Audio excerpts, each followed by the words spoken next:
Hi everyone, thank you for tuning in today. My name is Kay and today I'm going to talk to you about upcycling. I'm going to show you some examples of upcycled items and I'm even going to show you ways that you can do it yourself. Now, what's the difference between recycling and upcycling? I'm sure that you've heard of recycling.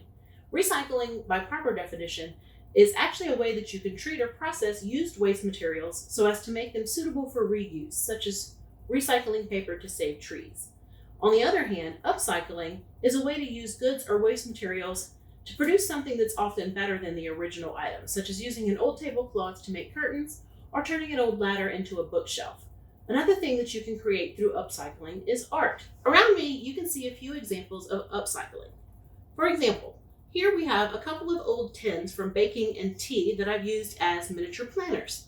There's also a brick here with pieces of glass on it that are used to create a mosaic flower. You can use construction materials such as roofing tin or even old wood to create art and paintings and other items of use to decorate around your home or business. Today we're going to make a flower garden out of upcycled materials using things like old newspapers and magazines and even snack boxes that are empty. The first thing that you're going to need to do is gather your materials from around the house. You could ask a friend or an adult to help you go on a scavenger hunt for fun things in addition to the things that I've shown you here.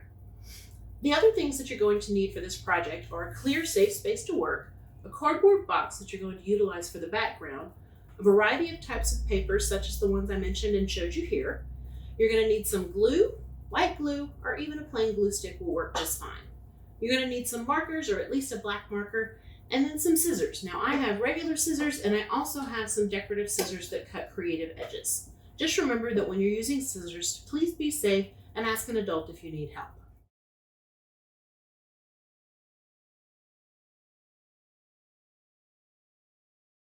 Once you have gathered all of your supplies, think about what kind of garden you want to create.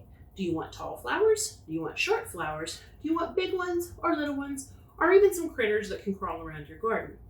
When you have an idea of what your garden will look like, you will need to create your background out of the cardboard box. You can cut a piece of the cardboard box into any shape that you would like. I actually started my garden already to show you an example of what it will look like, and I cut my box into a piece about the size of a sheet of paper.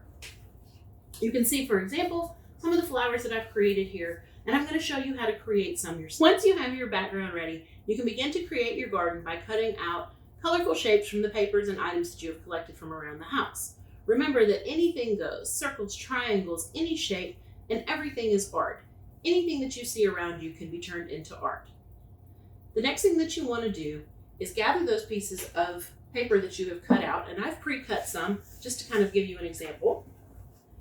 And I take mine and I organize them on the table before I glue them on. That way I have an idea of what I want my flowers to look like.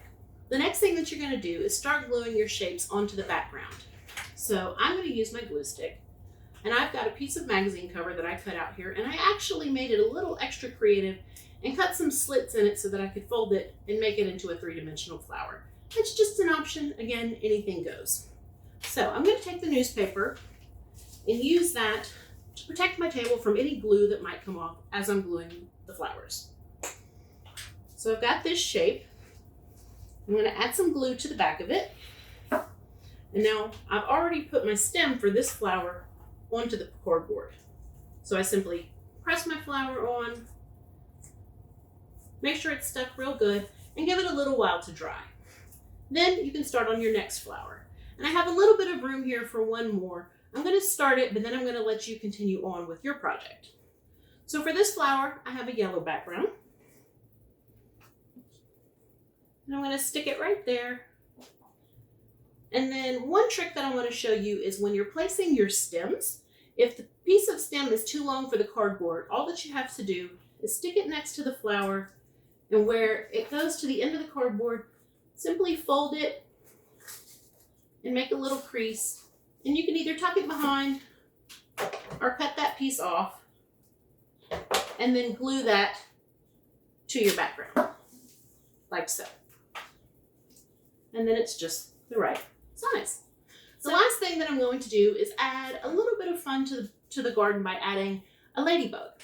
So I've cut out a piece of red cardboard. I'm going to add my glue. And I think I want my ladybug to go down here. So she's stuck, but she doesn't quite look like a ladybug yet. So I have my marker, and I'm going to draw some dots and antennas on her so that she looks just like a regular ladybug.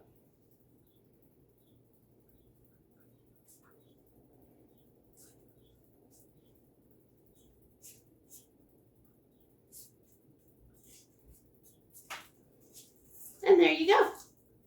A garden made out of upcycled materials with flowers and ladybugs. If there's anything else that you want to create, feel free to do so. Think about what your next adventure would be. An underwater adventure, a trip through space. You can create stars and moons and astronauts and robots and have fun with an upcycled project. Thank you. You have a good day.